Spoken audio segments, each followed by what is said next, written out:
Good evening. We are going to call the meeting to order for the committee as a whole. Meeting June 5th for Human Resources and Education. Could we have the roll call, please, Ms. Debbie? Mr. Hannigan? Mrs. Hines? Mr. Derman? Mr. Luke? Here. Mr. Harrell? Here. Mrs. Tipton? Here. Mr. Jeter? Here. Mrs. Seeley? Here. Mr. Betancourt? Here. Mr. Womack? Here. Mr. Panks? Here. Mr. Lamar? Mr. Alfred? Here. Mrs. Belisario? Here. And Mrs. Muller. Present. Thank you.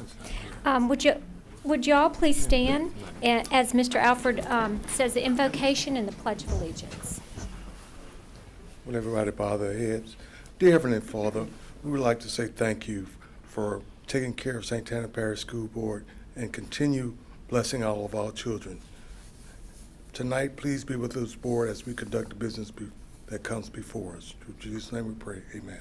Amen. I pledge allegiance to the flag of the United States of America and to the republic for which it stands, one nation, under God, indivisible, with liberty and justice for all. Thank you, Mr. Alfred. We do have someone that wishes to speak tonight, Rhonda Smith.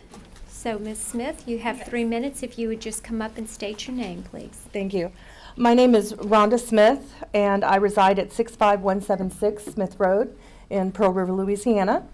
I very much appreciate, ladies and gentlemen, you allowing me to speak to you this evening. I'm a parent of a student at Riverside Elementary, and I want to start by saying that I am a proud alumni of the St. Tammany Parish school system, and I'm the first person in my family to go to college, as well as the first person in my family to achieve an advanced degree. So I don't say that for any reason other than to let you know that when I say that education is important in my family, you will know what I mean. It's very important. So, in order to keep this short, I'm used to 20 to 40 minutes in public speaking, and you don't want to hear me that long. I'm going to essentially read the letter that I sent to Mr. Alfred, and I was a lot more succinct in that. Good afternoon, Mr. Alfred. I'm writing because I have concerns regarding the Louisiana/St. Tammany Parish regulations on excused exempted and non-exempted excused absences. Specifically, I'm concerned with what seems to have been a change in policy from a parent being allowed to have their student out for up to 3 days and a parental note being an excused absence. I understand that the Bessie Board actually in 2010 changed that. And so I can only assume that the schools in our area were sort of allowing us parents to ease into the policy, because it was not until this past school year that it became an issue for me and my family. As I said, during the 2013-14 school year, the only way for me to keep my daughter home for minor illnesses, which would not count against her, was to have a required doctor's note. That meant if she had a simple cold, for which every parent here knows, you push fluids and give them an over-the-counter fever reducer. The only way I could get a note was to take her to the doctor, who would then tell me to push fluids and give her an over-the-counter fever reducer. The effort that was required in my unpaid time from my job, as well as the expense of my medical copayment, left me with two options: to either send my child to school sick, which I know a lot of parents do because they have no other recourse, or take a financial burden and take her to a doctor to be told what I already knew. I'm assuming, of course, that this policy will continue in effect for the coming school year. With the recently federally mandated changes in medical insurance policies throughout the country, the company that I work for has had to change our insurance plan. I'm sorry, may I have 2 more minutes? Thank you. Our medical copays for doctor's visits are now $40 to $65. If I have to go to urgent care, it's $100. If I have to go to the emergency room, it's $375. The increase in the copay cost, which of course the school board is not responsible for, and the associated loss of income from my unpaid leave from my job means that any minor illness that my child suffers in the upcoming school year is going to be a financial burden for me. I cannot believe that I am the only parent in the state of Louisiana that has this issue. Last year, it was not as big a deal. My copay was $20. $65, that's a lot more. What I would like to do is, and I didn't know where to start, so I started with Mr. Alfred. What I would like to do is to know what I can do as a parent to go before the Bessie board, to have this policy sort of re-examined and see if there aren't possibly some changes that could be made to it. I do realize that rules apply to everyone, and I don't question that even when I don't agree with them. In fact, my daughter, who is on the All-A honor roll, was in truancy for the last 2 weeks before Christmas, where she went to school early, and I had her there every morning because I do believe that the rules apply to everyone. However, if the rules are not appropriate or they are unfair, I don't think they should apply to everyone. I think they should have enough room to account for other situations. My daughter is All-A honor roll and she's in the gifted program. Her absences in no way affected her schoolwork or any of that, but her seat time, quote unquote, was low. Not too low, but low enough that it was brought to my attention that we needed to fix it. So what I would like to know is what I can do as a parent, so I bring it to you. Thank you very much. Mr. Falls, would you like to address that? Ms. Smith, what I'd like to do is ask Denise to maybe get your name and contact information, and I'd like to have a supervisor follow up with you, get some more of the particulars so that I'll know exactly what we're doing, make sure we applied it properly. I think we did. It is a state regulation. Oh, absolutely. But also give me some information so that I can take your situation to the state and then get you to help me fix whatever we might have to fix. Well, that would be great, because as I said, I'm sure I'm not the only No, parent I understand. that this affects. Yeah. And But you I give a probably good could have example. started somewhere else on Okay. the line, but I figured why not just go straight to you guys. There you go. Denise will get that from you, and Thank you. we'll be back in contact with you. Thank you very much. Okay, we're moving on to item 5 on the agenda, the approval of minutes for the committee as a whole meeting held May 1st. Do I have a motion? Second. Okay, Mr. Betancourt made a motion, seconded by Mrs. Seeley. Any questions by board members? Any questions by the audience? Okay, seeing no questions, all those in favor? Aye. Opposed? Sustained? Motion carried. Okay. Next is item 6, instruction. We'll have Mrs. Araby speak to us about the federal programs, United Application, NCLB, and IDEA, or IDEA. How's Good that? evening. It's that time of year again where we're presenting to you our No Child Left Behind idea, as well as our Title I budgets. And you should have the book nicely wrapped at your desk this evening. I was going to give you a summary of the amounts and what these funds are being targeted for the next school year. Our Title I budget is right over $8.7 million, which is an increase of $3 million over last year. Our Title II budget is about $1.4 million. Our Title III budget is right under $100,000. Our IDEA Part B is $8.7 million, which is an increase of $400,000 over last year. And then our IDEA preschool budget is $194,000, which is about the same that it was last year. Our Title I budget continues to reach out to our Title I schools to assist with academic achievement. That includes 22 Title I schools that these funds are used for. The money is based on per student at the school, remembering that our Title I schools are K through 5. That's the students that it includes to reach their needs. The classes are to support at-risk students. There is a focus on literacy and professional development. There is a very important parent involvement piece, which includes activities, tutoring services, as well as mental health provider services. Our Title II budget includes our 15 class size reduction teachers, new teacher induction program, which of course is a very big success, our Summer Institute, our professional development, teacher collaboration and study groups, as well as our design team work.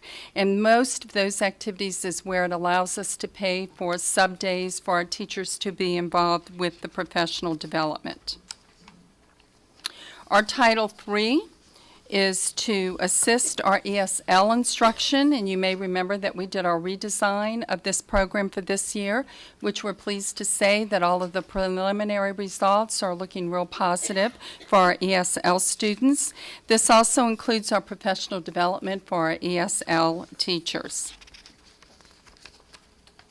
And then we go to our special ed, our IDEA Part B. This provides for supplemental programs and staff to facilitate academic achievement. Very important as well is our mental health provider services. Also the transition planning, self-advocacy, career exploration, as well as materials. This has a lot to do as our students are moving from the junior high to the high school, as well as our students moving from the high school on to their after high school workforce or even technical colleges. It also provides staff development for regular and special ed teachers. You know, we have a great inclusion model, so we know it's very important that our regular ed teachers are receiving a lot of the professional development to assist those students in their classroom. And then the last amount has to do with our IDEA preschool. And this, of course, is our special education and related services for children with disabilities aged 3 to 5. Instruction and materials for preschool early intervention, as well as much of the professional development that is required for this program, as well as assisting with the paras in this program. We also have our extended school year, which is in place right now, and this program is also funded through our IDEA budget. It's our summer programs and staff to support students with disabilities meeting eligible criteria for the extended school year services, and this is as per Bulletin 1530. It's also a time for the regression and recoupment and critical point of instruction. And that's how these students are identified. It is through the IEP process. And once those students are identified, then they are provided these summer services in our program. And that is a result of our IDEA budget, as well as our Title I. I would like to acknowledge this evening that we have our people who do an excellent job in making sure these numbers match. They continue with revisions during the year, making sure that the schools are also getting the information. And we have Jeannie Bauer from Special Ed. I'd like for her to stand, who works very closely with Sharon Hosh. She does a great job with our budget. We can call her at any time if we feel like we need to make a change in our way of LEAP remediation or any of those. She's always willing to find that money for us. And then we have Lucy Bennon, who tends to all of our Title I funds, and she's here this evening. Lucy, please stand. And they have done a great job of getting this together, as well as getting that book together and making sure that we're all within compliance with these regulations. So I'd like to thank both of them for their very hard work. Thank you. I believe we need a motion. And yes, we do need a recommendation for this to be approved so that we can submit it to the state. Okay, do I have it? Second. Okay. We have a motion by Mr. Womack and seconded by Mrs. Seeley. Do we have any questions from board members? Mr. Alfred? Sure, I just, on page 8 of the this book, Could you tell me this definition of public IP-CSR? I don't know exactly what that means. Okay, I'm on page 8. I think it's the eighth one from the top. Public IP-CSR. What does that mean? Oh, class size reduction. Class- That includes, we have 15 teachers that are placed in our Title I schools, which assist us in having their class sizes reduced to assist with those students. CSR, so- class size reduction teachers. So that's part of our ratio, student ratio to Absolutely. 18, and we haven't reduced, trying to make it 18, That's correct. and that's why we reduce it? That and is they it pay for us? exactly at our Title I schools. That's correct. And what is IP? That's the first. Public input, instructional program, you said? Instructional Instructional program, programs. okay.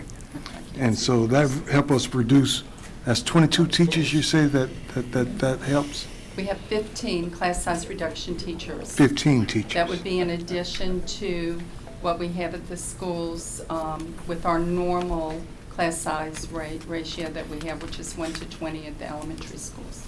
You said 22 schools, but I count 23 schools. 22 schools, but 15 class size reduction teachers. But in the list, I think it's 23 in the Yeah, list. there's 23. I think Fifth Ward Junior High. What? Abney Oh, so Elementary. you count now as one now. That's correct. Okay, now I'm with you, Thank you. And that's all mine. It's good reported. I just didn't know exactly what that was, so I was just trying to figure that out. Okay. Thank you. Thank you. Mr. Derman? Thank you. Ms. Harvey, I guess, I think I heard you right, but you said we had a $3 million increase in this program? For Title I, that's correct. Okay. And where did we benefit from that increase of funding? What was the cause of it? More kids or just federal Actually, government was it's in the nice? formula that they use, and our children increased a little bit at some of the schools, but it's also in the formula and how they go about with the federal government and putting those numbers together. So did our free and reduced increase dramatically in that formula or what? We've gone up a little bit, but not for that percentage. It's one of those that where once they work the formula, you sometimes see the increase. You may remember last year it was actually a little bit of a decrease.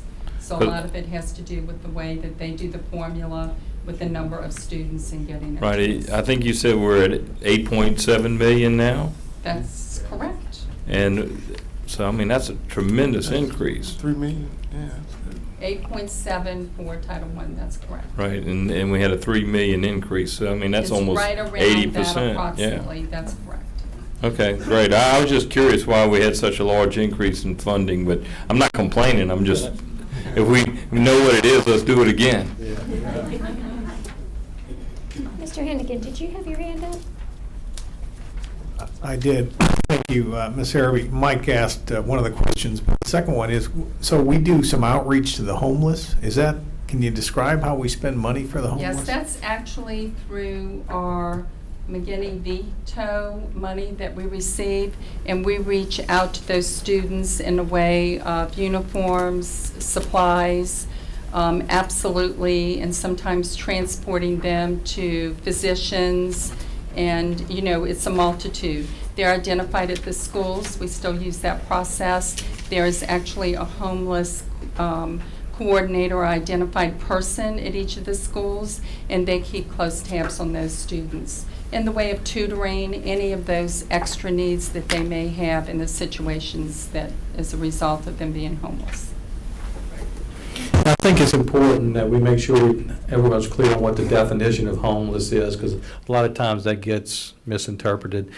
You know, the federal definition is not someone that's actually homeless in that manner, but might be living with an aunt or uncle, or might be living from house to house, week to week, that we provide services to them as well. And that, you know, that's all fits under the umbrella of homeless. Okay, any other questions from board members? Any questions from the public? Okay, let's vote. All in favor? Aye. All oppose? All abstain? And the motion carries. Thank you so much, Mrs. Araby, and thank you to your team also for putting that together. Next, we have Ms. Parker with the Pupil Progression Plan. Hi, how Hi, are how are you you? doing tonight? We have two proposals to bring to you for your consideration tonight on pupil progression. The first one was at your seats tonight is an addendum to this current year's pupil progression. The state gave us some latitude on how we can promote students, so we have some ideas. At a first-time non-proficient fourth grader, and that would mean a fourth grader that didn't get approaching basic, that combination on the LEAP test, will be considered for placement into fifth grade if the following criteria are met. Attend LEAP summer remediation and retest, met regular school attendance and summer remediation attendance, passed report card grades according to pupil progression, shows evidence of growth at the end of LEAP summer remediation in either level or scale scores. Overage will be another factor to consider. SBLC will determine promotion for all non-proficient students. SBLC will determine fifth grade readiness or the need for a first-time fourth grader to repeat the fourth grade, and that process would happen at the end of summer after we get the retest scores at the school level. On the second page of fourth grade, students who are identified as non-proficient will be eligible to participate in summer remediation program. The program consists of 50 hours of ELA and math instruction and 20 hours of science and social studies. The suggested ratio of pupil to teacher is 15:1. The district uses commercially published and teacher-developed materials for instructional programs. The methodology employed is specific to the needs of the student. Beginning in October, students identified as non-proficient will be eligible to participate in intervention and remediation. The program is developed at the school level to meet the needs of the non-proficient students. It can be during school or after school, depending on the needs of their students in their community. And pretty much the eighth grade is the same requirements, except we can place the students now in a new grade level called transitional ninth grade. So some of our students who are overaged, we will be able to put them on the high school campus. If you remember, we've already been kind of doing this. We called them eighth graders on a high school campus, but now they'll actually have a term and they will have a class which is transitional ninth grade. And all the other criteria is the same. Some of the criteria is ours, and some criteria was set by the state, like school students have to attend the summer remediation and retest. That was part of the state's regulations. So this is the first proposal, and I will need board action on this. Okay, we would need a motion for the addendum. Second. Ms. Seeley made the motion. Ms. Tipton seconded. Any questions from board members? Yes. Mr. Betancourt. Thank you. Ms. Parker, with the transition in ninth grade, would a student go through 5 years of high school? If they would have to do that, sometimes the students just need that little bit of help in that transitional ninth grade, and they can catch up and have enough Carnegie units to be able to graduate with their peers by the time they get. So they would grade skip somewhere along the way depending on the Carnegie units that they have. Okay. So they might go from 10th grade to 12th grade, Or ninth to even 11th though or something. they have 5 years to be able to complete. Okay, thank you. Mr. Alford? On that same line of thought, for the ninth grade student, is there 2 hours that he has to take that's remedial, and the other hours are ninth grade content, right? That would be correct. And in fact, even in the remedial, for example, if he had unsatisfactory on math, he could schedule Algebra 1 and then a math skills course that second hour, so they actually could still be on track to graduate in those 4 years. That's what I thought. Yes, Okay. sir. Thank you. Mr. Jeter? the process. Who does the initiating? When I say the process, every student that fails or does not reach this criteria, is it automatic that we do these things? Absolutely. The process started just a few weeks ago when we got the test scores for the students, and we identified the students that would be needed to go to LEAP Summer School. That started at the beginning of the week, so our students are already in the summer remediation. At the end of June, they will take the test, the LEAP test again. We will get those results back in August, early August, real close to when school starts. And then the schools will look at those results, and students who have met the standard, the basic approaching basic, will go on to either 5th or 9th grade. If they didn't, then the SBLC at that school will convene the meeting. They will look at all the criteria and then make decisions on placement. So the process, parents are, you do talk to the parents, right? Absolutely. Okay. Are there any other questions from board members? Mr. Alford? For a ninth grade student goes into this transition, and he takes 5 years to graduate. Can he play sports all 5 years, or can he only play 4 years? No, sir, he can play 4 years. The rules are still the same for LHSAA, that when a student steps on the high school campus, he has 8 semesters to play athletics. So his athletic eligibility clock starts at that transitional 9th grade. Even if he doesn't play sports in ninth grade? Even if he does not play sports in that transitional 9th grade, yes. Okay, so regardless, 8 semesters, that's it? Yes, sir. Okay. Any comments from the public? Okay, we need to vote. All those in favor? Aye. All those opposed? Abstain? Motion carries. Ms. Parker, you're up again. Okay. The second proposal we have is actually the pupil progression plan changes that we have to do for the following year, for the 14-15 school year.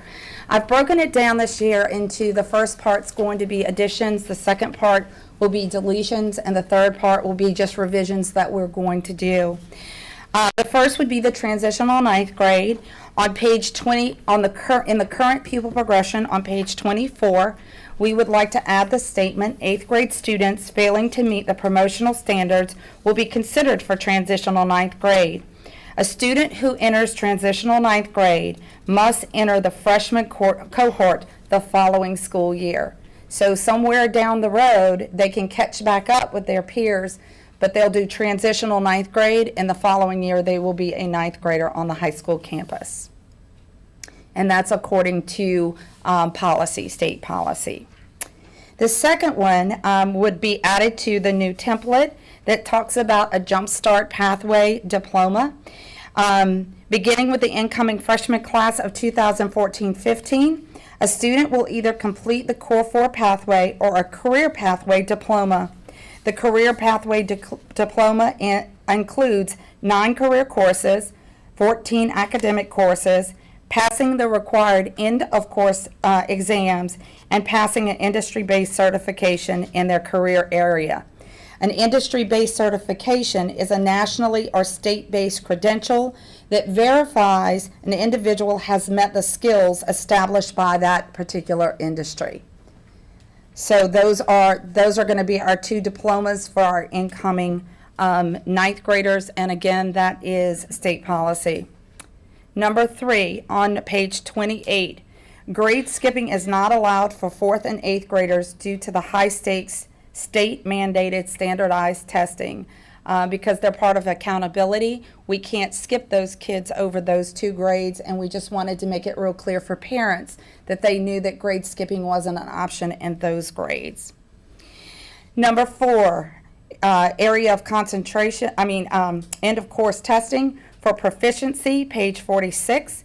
If a student scores excellent or good on the end of course test, EOC, and fails the subject, he can earn a P in the course. If a student scores fair on the end of course test and fails either semester or the entire course, The principal will use a rubric to determine if he can earn a P in the course. And that is, the state has put a policy in that says that districts can do that. And for some of our students, when they get to their senior year and they've passed the end of course test and they still have the course to do, this makes it available for them to be able to graduate. Number 5, new credit earned in summer school, page 49 of the current pupil progression. This is an addition. High school students may earn new credit in summer school with the permission of the high school principal. A maximum of 2 credits may be earned. And those are for our students that would maybe want to take some electives like talented theater, talented art. They don't have room in their schedule, and so they can take health or something else in the summer, and that gives them the room in their schedule to be able to take that. Number 6, range of courses for Carnegie unit at the junior high, page 44. Junior high schools can offer courses for Carnegie credit. Courses offered include Spanish 1, French 1, Family and Consumer Science, Reading, Agriculture 1, Art 1, Piano, Orchestra, General Technology Education, Journey to Careers, Introduction to Computer Business Applications, World Geography, and Band. Offerings will be based on student schedule request, secondary certified staff, and the availability of resources at the junior high site. The student shall receive a grade on his or her high school transcript. The average of the first and second quarterly grades will become the first semester. The average of the third and fourth quarterly grades will become the second semester. And Algebra 1, you noticed it wasn't in that, but we're going to address that a little bit later. You'll see that. Number 7, P for proficiency, page 48. A P has no numerical value in calculating the grade point average of a high school student. NCAA will convert a P to a D with 1 quality point in the GPA to establish college athletic eligibility. Carnegie credit earned in 8th grade will not be considered by the NCAA. And that was just a statement we wanted to put in there so parents of athletes would understand what that P would mean to their student if their student was an athlete. Foreign exchange students do not, number 8, foreign exchange students do not receive a diploma, page 50. The purpose of the foreign exchange visitor program is to experience the American culture. A foreign exchange student will not participate in the commencement ceremonies due to not meeting the requirements for a diploma. We have actually had this in practice for the last few years, but now we want to put it in the actual writing and policy so parents again can see that and know that that's our policy from the beginning. So those are the additions to the pupil progression that we need to make for the coming school year. You want to do additions separately? That's up from- to you. I think we could probably go on and Okay. finish. You ready?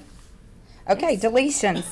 Number 1, proficiency exam for foreign language credit in the 8th grade. We're going to strike all the language about kids having to take a credit exam. The teachers that are now teaching our foreign language in the 8th grade and the junior high are all secondary certified teachers, so they can give the Carnegie credit. The students are meeting the seat time. They're going to meet all those requirements for them to receive the credit, so there is no reason to have to give them a credit exam any longer. There was a time where we had ancillary teachers who were not certified, and that's why we gave them the credit exam, but that's no longer the case. So we have our secondary certified teachers that will be teaching those courses. Number 2, we're going to strike some language for foreign visitors on page 50. We have in our policy right now that students can come for short term, 2 to 4 weeks. We've never really allowed that. It takes a lot of preparation to get the students here and for them to know the rules and all of that. And so by the time they get here and they're 2 weeks, if they're just going to stay 2 weeks, they haven't earned any Carnegie credit. They really haven't experienced that American culture. So we take kids for the full year. You know, sometimes they get homesick and they go home in December, but our intent is that we would have them for the whole school year. So we would like to strike that. On page 51, we want to strike as well that language. It talks about registration. It talks about an orientation. Dr. Sanford meets with all of the vendors who come with students. She also meets with all the students and their host families in her office. And then each school does their own orientation to orient the kids to the rules and regulations of St. Tammany Parish Schools and their school. So we don't see that as necessary because we're actually doing it in a much more efficient way. Okay, and then we have revisions. Grading policy language we wanted to change. We had some old language that said test items on all those different pages. It was at different grade levels. And they wanted to say, it says test items, and we would like to change it to assessment items. Assessment items shall reflect the instructional objectives in the teacher's lesson plan based on the standards. It had GLEs and benchmarks, and that's old language, so we now have it where it would be current language. Number 2, on page 22 and 23, we would like to add students shall have participated in the state mandated assessments if enrolled at the time of the assessments. And 3, acceleration to Algebra 1 in 8th grade with a minimum score of 85, which is not a change, on the rubric. The students will be enrolled in acceleration to Algebra 1 as a 7th grader. The accelerated student shall successfully complete the 7th, 8th blended math curriculum to be enrolled in Algebra 1 for the following school year when they are an 8th grader. So those are the changes that we are proposing for this coming year's pupil progression. Okay, thank you so very much. We would need a motion before discussion on this. Okay. Mr. Panks, seconded by Mr. Jeter. Do we have any questions? Yes. Okay, Mr. Bettencourt. Ms. Parker. First page, item 2 on the Jumpstart Pathway Diploma. You said they had to have 14 academic courses, but this page says 12. Which Oops. one's right? 14. 14? Yes, sir. Okay, thank you. Mr. Alford. Thank you. You said for the 8th grader, Carnegie credits earned by an 8th grader will not be considered by NCAA. But if they earn Carnegie units as an 8th grader and they apply for TOPS when they graduate, will those credits that they earn as an 8th grader apply to TOPS? Yes, sir, they do. They do. Okay. That was. So, Ms. Parker, the blended 7th and 8th grade, that will be taken during 7th grade. If that's completed, then Algebra 1 will be able to be in the 8th grade at a junior high. Yes, sir. Okay, good, thanks. Any questions from the audience? Okay, no more questions. We'll vote. All those in favor? Oppose? Abstain? Motion carries. Ms. Parker, I want to thank you for taking time to meet with us on all of this in the small group, because I think it really shed a lot of light and made things run very smoothly. So thank you very much. Appreciate that. Ms. Irby, you too. Thank you very much. Okay, there are no further business to be brought. Meeting is adjourned, and we'll start the next committee as a whole meeting in 5 minutes. Thank you.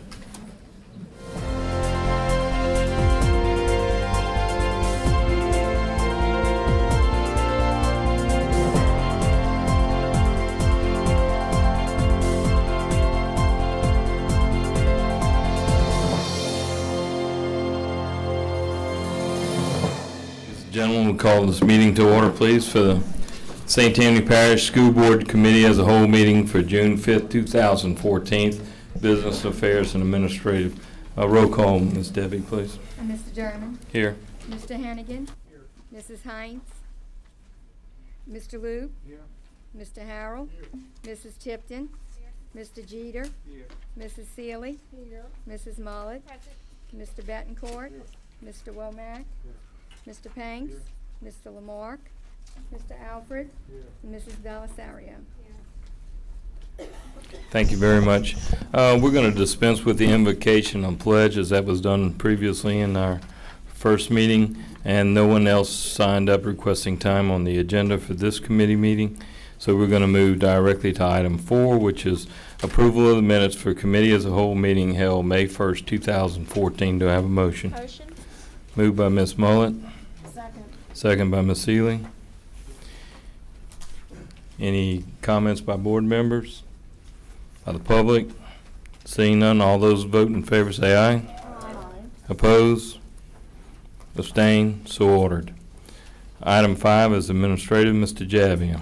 Thank you, Mr. Durman, members of the board. The monthly maintenance and custodial report is at your place. Mr. Williams and Mr. Barker are here to answer any questions that you may have. Any questions by board members? Seeing none.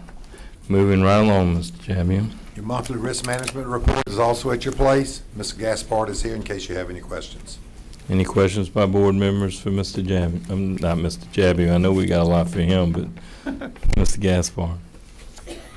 None? All right. Transportation. Mr. Yes, sir. The Javier. monthly transportation report is also at your spot. Ms. Masters and Ms. Bueller are here to answer any questions you may have. Any questions regarding transportation by board members? Seeing none. Excellent report, Mr. Javier. Thank you, Appreciate Mr. that. Durman. No problem. Thank you. Item 6 is construction. Ms. Tipton. Thank you, Mr. Durman. Our first item is consideration of a bid that we took this week, and we're recommending acceptance of the low base bid submitted by Palomar Modular Buildings, LLC, in the amount of $611,568 for the modulars at Covington High School, St. Tammany Parish School Board Project 1473. Okay, thank you. I'm going to ask for a motion, and then I know there may be some discussion, so. Moved by Mr. Loop, second by Mr. Harrell. Okay, questions by board members? Jack?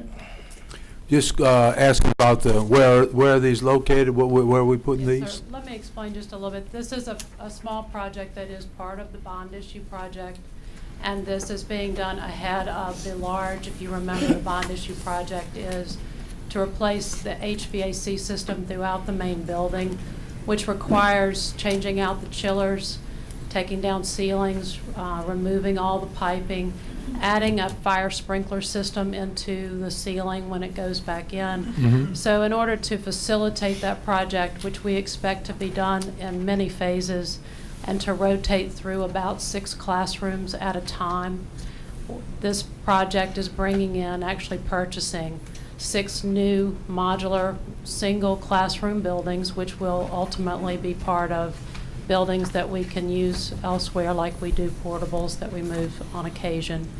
But this is what this project is about tonight, and the location for them while they are at Covington High to support that bond issue project is in the parking lot in front of the science building.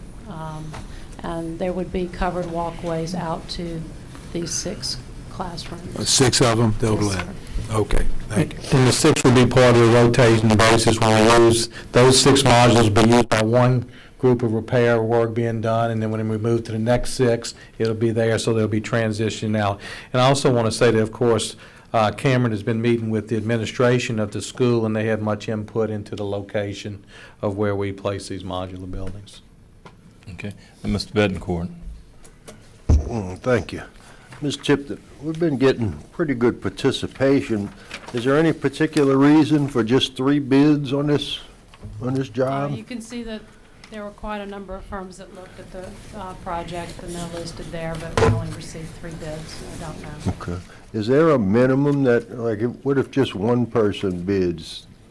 In this case, it was an advertised bid, so we could have considered one if that's all that had come in. But you have certain provisions where you can rebid the whole thing, right? The law provides certain considerations. And also, working with the architect, we have a pretty good idea of what a good, fair bid is, so we have something to put it up against. In this case, we were pretty much in line with what we expected, and we certainly do that on everything that we bid out, make sure that the architect has provided us what's considered a good bid. Okay, thank you. Any other questions by board members regarding the Covington High project? Seeing none. Any comments from the public? Seeing none there. All in favor say aye. Opposed? Abstain? So ordered. I just have a short construction report update for you. Of course, you may have all noticed that the day that we were ready to start all of our roofing projects is when the monsoon rains came in.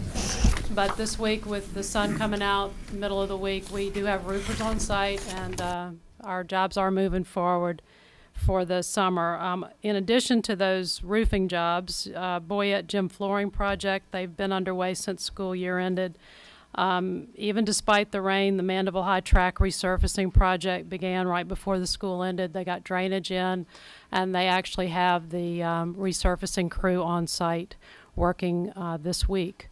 So that's coming along. That's our summer work, which we have quite a bit of. But we indeed do continue with all the bond issue projects. We have been receiving quite a bit of submittals from architects for various design phases, including Carolyn Park Middle, Clearwood, Covington High, Slidell High, and Pearl River High. We've been reviewing those. Madisonville Elementary Classroom Wing, we actually received a submittal for construction documents and have gotten our review notes back out to the architect. Those are being submitted to the fire marshal, and we look forward to getting those actually advertised for bid in the next month. So that'll be our first big job going out for bid here very soon. We're looking to see more documents being submitted. Fontainebleau Junior, we're expecting any week now. We had some final meetings right before school ended, before principals were finishing. One of the main ones that we met with a lot right at the end of school was Shataima. We included a photograph on the front cover of what was selected for that front elevation, and that staff has worked very hard to work out the floor plan for that new administration. So we're excited about that project. We've had a lot of architects and engineers going back out to the schools since students left so that they could pick up more existing conditions and what have you. Just a quick update on Woodlake. The bonding company has gotten after that fairly quickly. They've had some contractors out who are providing bids to them. We're hoping to hear back from them by the end of June about their direction for that. And I know that Mr. Pastuzik and Mr. Pittman are working with the bonding company on a takeover agreement as well. That's been in draft. I think it's important to, Cameron mentioned we're working with the principals, and we have commitments from all of our principals that even though their work will be ended in a week or so, that they will make themselves available through the summer should any questions arise on the projects that are going on. So summertime will not slow us down. If anything, it gives us an opportunity to do some things that we couldn't do as students were in school. Thank you, Mr. Foles. Ms. Celia, I believe you have a question. Thank you, Mr. Derman. Once the documents are submitted from the architect, what type of time frame are we looking at as far as getting started? Every project will differ some depending on the scope, and there are several design phases where we receive the drawings and the specifications at points through the design phases for review, so that we're checking them as the architect is working on them at certain points. So it just takes some time to work through all of the details. With a renovation project such as Pearl River High, there's just a lot to take in from existing conditions and considerations about phasing and how to keep normal school operations going. So there's a lot to work through. So as this project is developing, they've submitted the programming. We're expecting to see their schematic design work very soon. And I think as they see better how the job is coming, and this is true of any job, as they really define better what the job is and what the parameters are, it'll be easier for us to tell you what they're anticipating for a final design schedule and ultimately when we think it will bid and how long construction will take, and we will share that information with you. Yes, ma'am. Thank you very much. Any other questions by board members? All right, seeing none, we're going to move on to item 7, which is business affairs and consideration of employee salary and schedules for the year 2014-2015. And Mr. Jabbia, please, sir. Thank you, Mr. Derman, members of the board. I'd like to give you a little background information first before we go into the actual salary schedules, which we will need a recommendation on tonight to go to the full board for approval. As you recall, as per Act 1 of 2012, all salary schedules for certificated personnel shall be based on effectiveness. If you do recall, at the end of the legislative session in 2012, this board had to approve a salary schedule in December of 2012 that actually became effective for the 13-14 school year. And you did that, and that was approved in December of 2012. We've never had an opportunity to use those schedules because the schedules have been frozen due to the budget and the budget concerns. Also, we advise that these schedules are a work in progress and were subject to change, and we'd bring those recommended changes to you for approval at the appropriate time, and we'll be doing so just a little bit later. Last year, the legislature approved the MFP that included some increased funding and mandated that we use 50% of the increased funding to give all classroom teachers a one-time stipend, and that this stipend would not become part of their base. As you may recall, classroom teachers was defined by the state. They had to have a certain object code in the budget to qualify for that. We reviewed all of that, and Mr. Foltz recommended to the board that we would provide a one-time stipend of $774 for all certificated personnel, not just classroom teachers, and the board approved that. He also recommended that we use the remaining increased funding to provide a one-time stipend of $662 for all non-certificated personnel. That stipend was not required, but a recommendation from Mr. Foltz and approval by the board. The board approved both of these stipends, and all employees were issued a one-time check prior to the Christmas holidays this past year.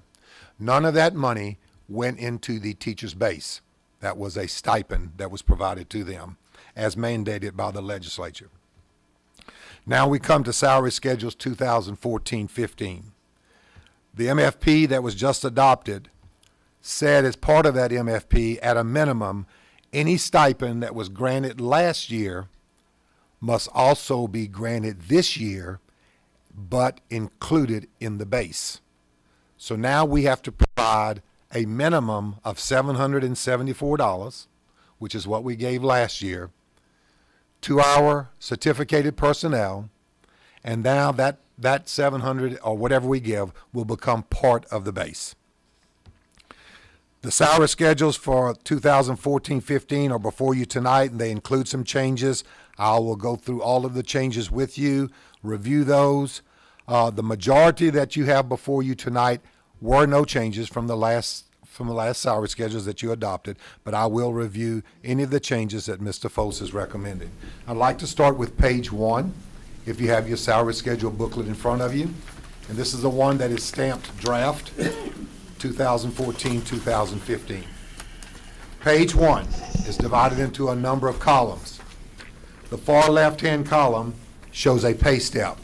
Now, the mindset has to be that this is no longer to be associated with years of experience. It is strictly a designation for a pay step that you may be on. Okay? Remember, we had to do away with that in that salary schedule you adopted in December of 2012.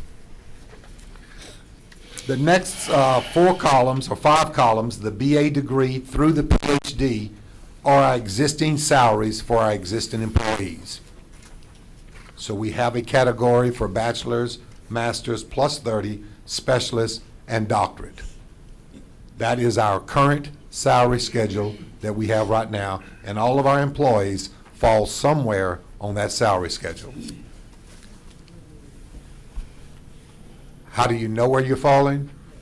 They were given their pay at the time that these salaries were frozen, and it has not changed since then. Mr. Alfred, let's let Mr. Jabby go through the whole thing, and then when we get through, then we'll ask our questions at that time, if you Yeah. don't mind, please. I have to understand that you're not going to be able to look at a salary schedule and say, this is where I belong, because there's no more years of experience.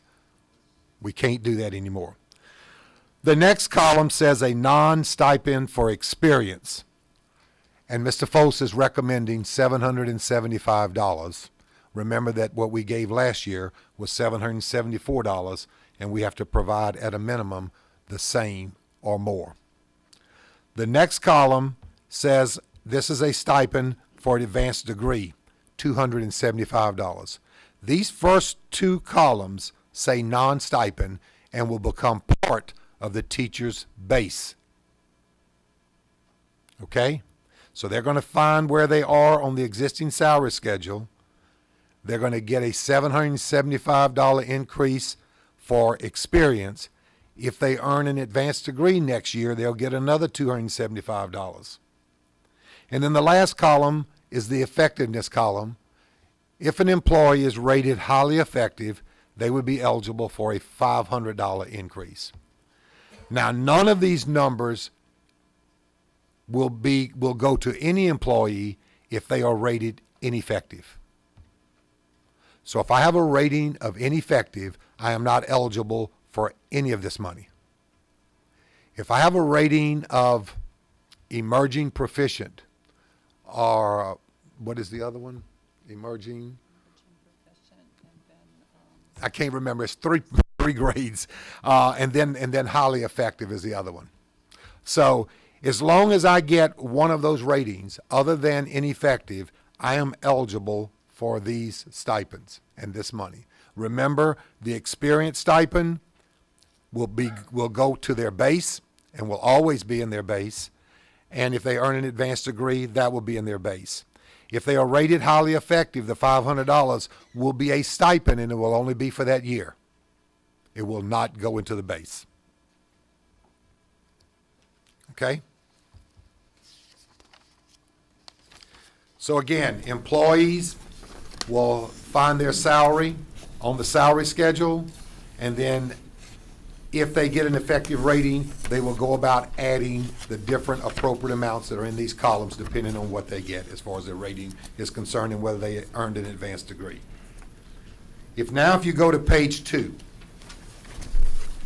Page 2 is a salary schedule for teachers hired after July 1st, 2014. And I need to tell you that most school systems have adopted 2 salary schedules. The main purpose for that is, since it's not going by experience anymore, we don't want someone coming into our system that's going to be earning more money than one of our existing employees who may have the same number of years and the same degree. So we've accounted for that. And then you'll notice in each one of these columns, we start out with the base pay, which is our existing salary schedule right now. And then for the masters, the plus 30, the specialist, and the PhD, the $275 have been added into those columns. So if they earn an advanced degree, then that's where they would go. Therefore, you're going to have 2 salary schedules. One for those employees who were hired prior to June 30th, 2014, and then 2 for those that were hired after July 1st, 2014. Pages 3, 4, and 5 are just salary schedules for our coordinators. Those are existing salary schedules.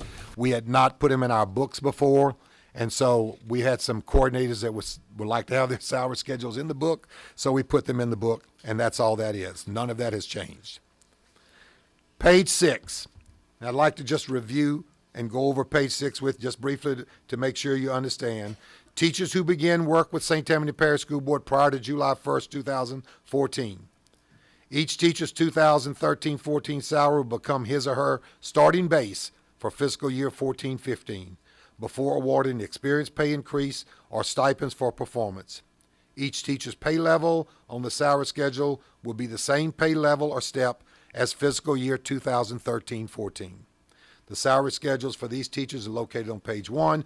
The pay level step will not necessarily equal years of experience.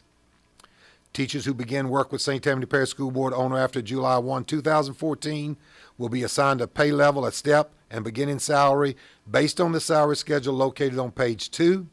Teachers with experience will be placed on the salary schedule based on their years of experience as outlined in the St. Tammany Parish School Board policies.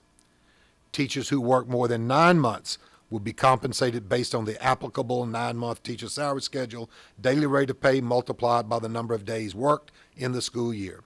The daily rate for teachers hired after July 1, 2014 who work more than 9 months will be based on the teacher salary schedule on page 2. The daily rate for teachers hired prior to July 1, 2014 who work more than 9 months will be based on the teacher salary schedule on page 1. So basically that is saying if I have a 9-month schedule, that's my salary. If I work more than 9 months, I find the daily rate of pay, multiply it out, and that's what I'm going to get. Advanced degree, the one-time base salary adjustment, again, $275. Again, you must get some type of effective rating before you're eligible for this salary adjustment. The performance pay base salary increase of $775. Again, you need an effective evaluation rating before you're eligible for this. The $775 will be prorated depending on your schedule if you work more than 9 months. And then the annual performance stipend, there's not guaranteed each year. That does not increase the base salary. All teachers have the opportunity to earn the following stipend. It's $500 if you get an effective rating as defined by the Compass system. And you have to be employed, and this is state law, you have to be employed by October 1. So you cannot get a rating of highly effective and then leave us, and then we have to pay you for that. So you still have to be employed October 1. Okay, pages 7 did not change. That's been in our books for a while. There was a couple of typos that we corrected, but other than that, that stayed the same. Page 8 is the same. Page 9, there is one change. When all of the salary schedules were frozen a couple of years ago, also frozen at that time was longevity pay for supervisors. That longevity pay will be reinstated this coming school year. Mr. Foss on page 11, Mr. Foss is recommending that all non-certificated employees will receive a $400 pay increase, and that will be added to their base. If their employment schedule is more than 9 months, the pro rata share shall apply. I've also like to point out that all of this has been discussed with Ms. Burkhalter, with our federation. She is on board with all of this. Again, a lot of this is just mandated through the state of what we have to give. Mr. Foss, is there anything you want to add? And just to be clear, the 400 that we're recommending is not money from the state, not required from the state. This is money that would be from our general fund. And we just thought it was important to also make sure that our non-certificated people were included. But the money that we're receiving from the state only covers the $775 for certificated personnel, but we thought it important. It's been our practice in the past to include our non-certificated personnel as well, just such as we did for the one-time supplement that we did last year as well, which was not part of what the state offered. Thank you, Mr. Foss. I failed to mention that. So I think in general what you see is last year the state gave $774 as a one-time supplement. At the MFP that was just completed a couple days ago now says whatever amount that you gave them last year as a one-time supplement must be in their base and part of their regular pay next year. That's where you see the $775, and then if you look at the two other options, the $275 and the $500 are also monies that certain group of employees can receive depending upon their evaluation, depending upon their completing a higher degree. These all meet the state requirements that are in place. There's not a whole lot of wiggle room. We've met the state criteria. We feel comfortable with that. We also, all of us, especially people that have been in the system a long time, have to change their mindset of the old days where you go down and see how many years you had, come across, see what your degree was, and circle that, and that's what you got paid. Because of the state and the changes in the regulation, that's no longer the case. That's where you're going to see us trying to make this schedule number 1 match up to that as close as possible. Schedule number 2 being for new employees and the new concept that's there as well. I can tell you that Pete, Cheryl, Terry have spent many, many, many hours working on this. The only way that we're able to get this to you so soon after the session ended is we had different scenarios ready to go. Every time we'd read something new or our people would give us more information, we'd run another scenario. So we had different scenarios sitting there. As soon as it was finally passed, we were ready to go. We thought it was important to you guys to have this information, to our employees as well, so that we can get this in place. And all 3 of them have done great work trying to meet the state requirements first off, trying to make it as simple as possible, and then also to give this to you and to our employees as soon as possible so that they can plan ahead for their budgeting purposes. And that's what you see tonight. And to answer Mr. Alfred's question a little bit earlier, we have a program in Munis where we'll be providing employees with their annual pay. We do that right after the school year starts. So they'll know what their pay is, and then from that point forward, they'll be able to keep up with it. All right. Are you through presenting, Mr. Yes, I Chairman? am. I'm Thank you. sorry, Mr. Okay. Mr. Alfred. Since we're not really doing pay steps anymore, do we still need to have 40 of them? Since we're really not doing them anymore? Well, you have to have something to start with, and our old schedule had 40, and so our employees fall somewhere on that schedule. So they may be at 40. I know one person who is. Okay. So, yes, I think we need that as a reference point. Okay, for the where reason why I'm we're- saying that, because nobody can make any more steps anymore if I'm. But you have to have a starting spot. You have to You have just have a starting starting spot. Well, and then you have to be able to place people coming in from your parish, and you gotta have a place to put them. And we had 40 spots on our old schedule. Then how are you gonna place them if they come in with, say, 20 years of service? You 20. place them on the 20? Well, so that means those guys have gotten years of service and got all the way up to the 20, where our guys have been teaching for the last 4 years, didn't get those 4 years. Why would you do that? Last 4 years? Or 3 years, 2 years. 2 years? 2 years. But they've been placed there, and they're also getting an increment that these other people are not getting. Well, look at that, because I don't think it's fair to our guys. Mr. Alfred, we have looked and I would looked and look at it looked where and you looked. can. It is fair to our people because the money that they're receiving, the $775 last year, the $775 they're getting this year that a new person's not getting, it is fair to our employees to put them where they are with the number of years that they have. See, a new person coming in A doesn't new get the person come in 7. with 20, you got 20 They years don't. experience, you're gonna put them on a 20-year. Yes, Okay. on page 2. On page 2. Page 2. Which is lower, and I understand that. Right. Right. But, and I told you when I asked you that earlier, and I said, I'm glad you did it that way. Right. But the only part that was getting me was for those 2 years, next year be another year, be 3 years. They still getting their years of experience. And that's the only thing. Say, just look at it. We haven't looked at it. They getting the 775 that the new person is not getting. See, the new person doesn't get the 775 because they had to be with us in 13-14. They had to get an effective rating in 13-14 from us to get the 775. So our person is going to get the 775. They're not going to, if you add 775 to these, it's not going to be there. They're going to be good to go. We've looked at it. Okay. Right. Right. Mr. Alfred, you finished? Mr. Betancourt. Thank you, Mr. Derman. Mr. Jobby, page 18, would you do a quick explanation? We have a SO7 equipment technician and a SSJ equipment technician.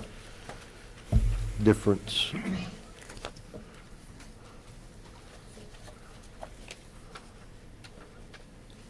I'm sorry. I don't know what those two different equipment technicians are. Well, if they get to pick, they're going to want the SSJ. They don't get to pick, is where we assign them, okay? They don't get their choice. This is not a Chinese menu. 27. I'll find out for you. I'm sorry, I just don't recall off the top of my head. of what Thank that you. is. All right, thank you. I guess we really need to get a motion on the floor for this to start with, which we didn't do. Mr. Alfred made the motion, Mr. Panks seconded it. And I got, any other board members have a question? I'm sorry, Mr. Panks. Yeah, I mean, what happens if what's the process if a teacher's rated ineffective? If they're rated ineffective? Ineffective. I'd have to refer to our CNI people in Brandon who work with that, but they basically are placed on intensive assistance. They're given a program that they have to go through. They're re-observed, re-evaluated. It's all a rehab process to help them. Oh, it's always go back to help them out. Yes, sir. Yes, sir. And that's all state regulated and state mandated, the process that must be followed. All right, Mr. Womack. I'm not trying to stir the cauldron, but Pete, do we anticipate any time in the near future a return to the step increases with our employees that largely contingent upon ad valorem tax and local taxes increasing? I mean, I don't have a crystal ball. You know, the legislature, you I govern. think from what I'm seeing, especially with the 775 not being, the 2.75 not being put back into the budget, being taken out for the first time ever, I think we're going to be in this situation every year. I think we're going to be dependent upon what the legislative session does, and then at the last minute, whatever money they put in there, we'll make adjustments as we go along. It's a total different mindset. It's a different way that we're having to do business, but we cannot step out and put monies out that are not, that we don't know they're going to be available to us. The 775 is put in because we know it's there. The last non-stipend, last non-base part, the 500, is a yearly stipend. Now, maybe next year that might be 750 or it might be 250. It's dependent upon what the state comes through with, and that's what we're going to have to make our decisions on every year. I mean, it's the best way to do it to keep us from getting any kind of financial situation that we don't want to be in that caused us to freeze salaries for the last 2 years the way we had to. So the answer would be year to year. Yeah. And I think the legislature is what has to make the decision. We're going what was in Act 1. If they change that, then we have to change also. All right, any other questions by board members? Mr. Luke? Okay, Mr. Jabbit, just this advanced degree thing. All right, let's say 2 years ago, a teacher got an advanced degree. They, for the last 2 years, they have received an increase based on the fact they have a master's now, let's say. That is correct. That's great, all right? And then this 275 would be any other degree from here on out, starting with this school year, then it would be added to it after that. That is correct. Okay. And goes in their base, which is important to them. Everybody's been compensated for their advanced degrees so far. We as a system still believe advanced degrees are important. Yes, we do. All right. Any other questions by board members? All right, I have one for you then, being as everybody else is finished. I'm going to the other end of the spectrum here when we talk about highly effective. Because I remember when we first started coming up with this schedule and we knew we didn't have any money, so we said, well, it's really a moot point 2 or 3 years ago when we had to come up with this. Well, now we're back to this where we have an evaluation process. And at the beginning of this process, we were concerned with some of our employees at certain levels couldn't achieve the 4 highly effective because of the grade level that they taught or the capacity that they were teaching at, as far as not their ability, but their position. Then how do we evaluate that into this highly effective pay raise?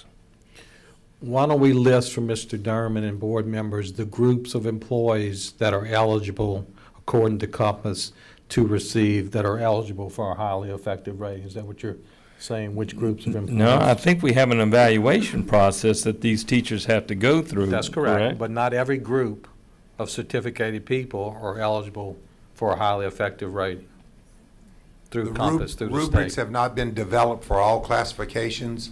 Right now, we have classroom teachers, principals, assistant principals, guidance counselors, and librarians that are in Compass.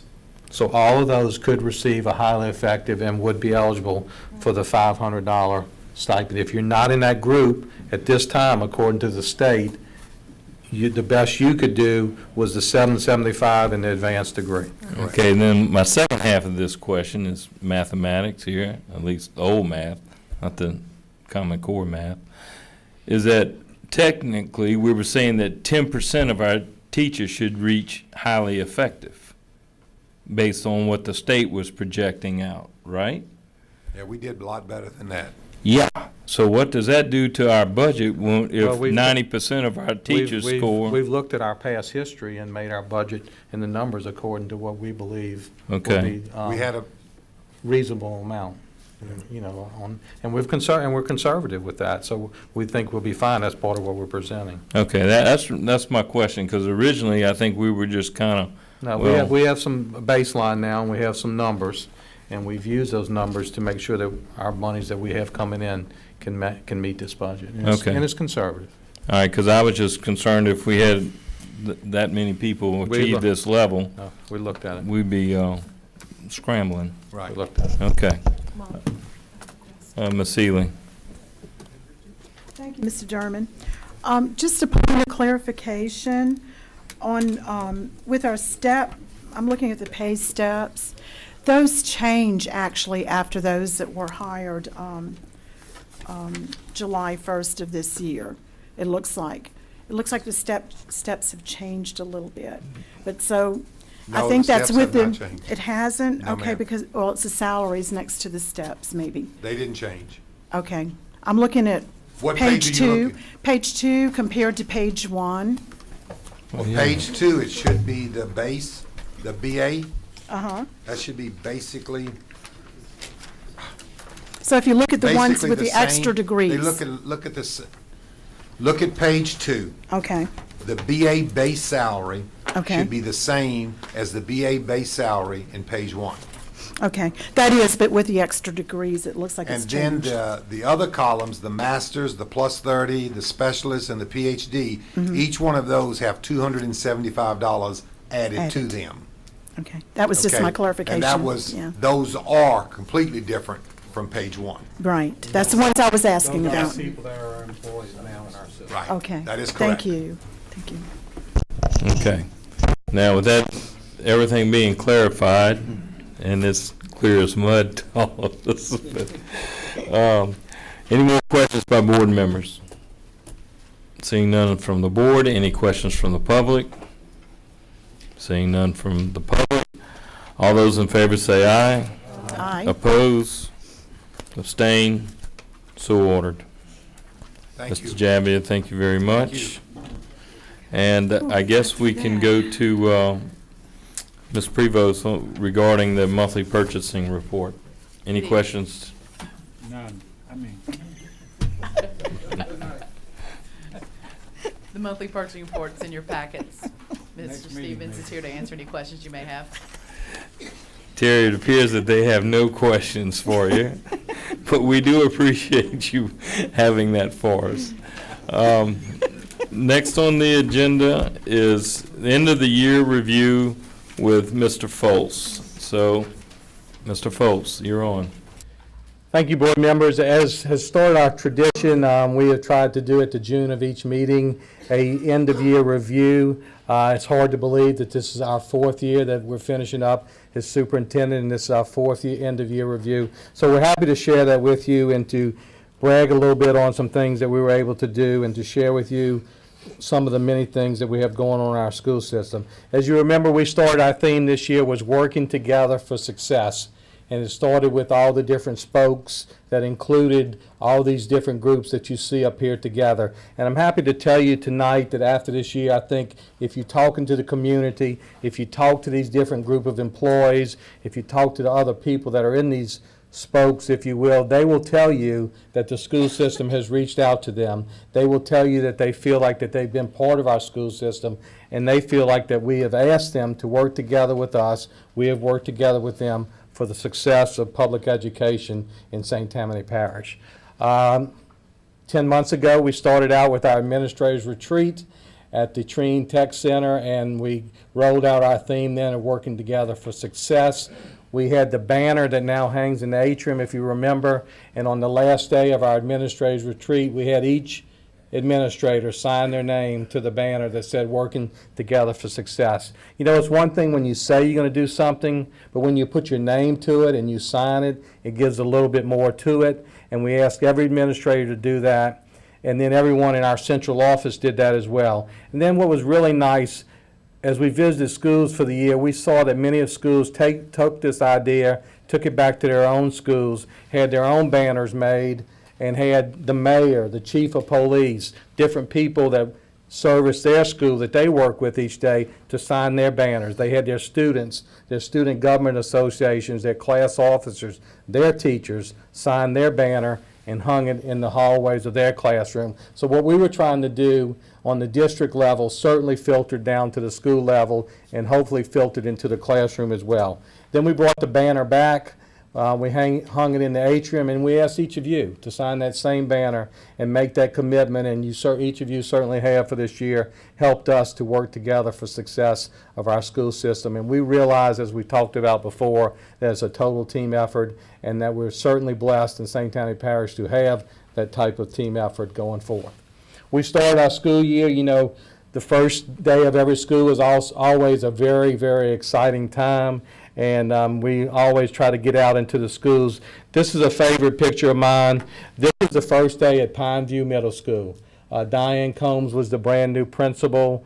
I had a brand new assistant principal. All the students were there. We had media that were at the school as well. And we walked into this classroom. Diane brought me in the classroom and she said, "Students, do you know who this is?" The room was just dead silence. This brand new principal was just like scared to death that nobody knew who the superintendent was. So she asked again, and she said, "Students, do you know who this is?" Nobody said a word. And then finally this girl right here raised her hand, and she said, "I know, that's Trey Foles, he's the superintendent." So she went, "Oh, thank goodness." And then everybody clapped. So on the way out, I stopped, and I whispered in her ear, and I said, "How did you know my name?" And she said, "My mom makes me watch Channel 13 every night." So because of Channel 13, we were able to get the word out, and we saved Diane Combs on her first day of school. Early in the year, as part of our reaching out to the community, we spent some time at the Greater Starlight Baptist Church. Mr. Jeter joined us there as well.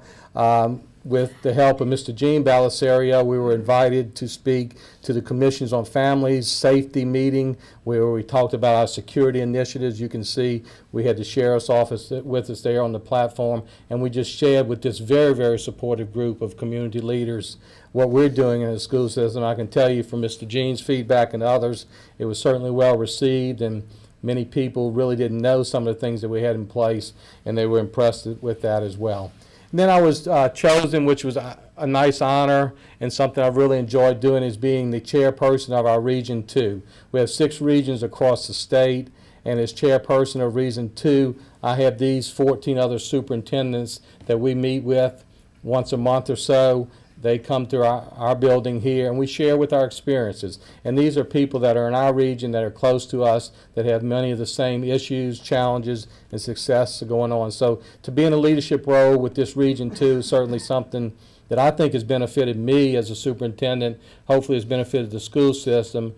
And I think because of being in this position, I've been at the table at many different meetings on the state level that maybe I would not have been in before. So it certainly helped us learn things ahead of time, find out what's going on, and hopefully have a plan in place before it's released.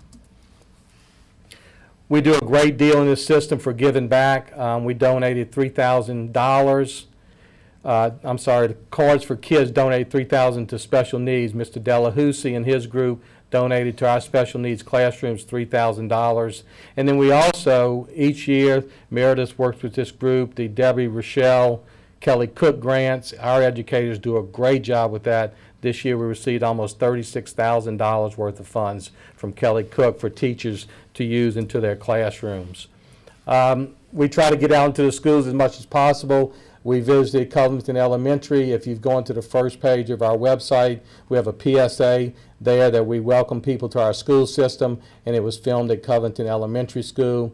And then once a year, at the beginning of each year, we have our new administrators meeting where we try to offer support to our administrators throughout the year. We don't just throw them out there and tell them to sink or swim. We give them instructions, we give them help, we give them time to get with each other, share their experiences, and learn from each other as they go forward. Continue to work closely with our district PTA. We meet with them once a month.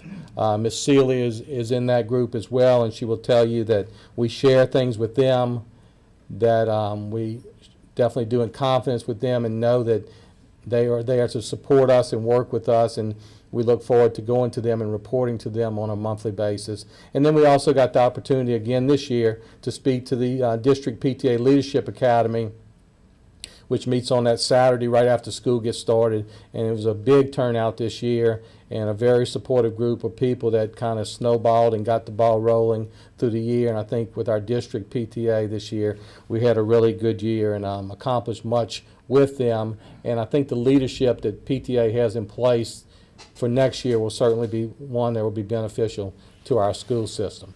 Started something new this year that we've never done before, and it was part of our last year's theme of community connections. Each month at the principals meeting, we designated one person or one group of people of what we considered our Community Connection Award.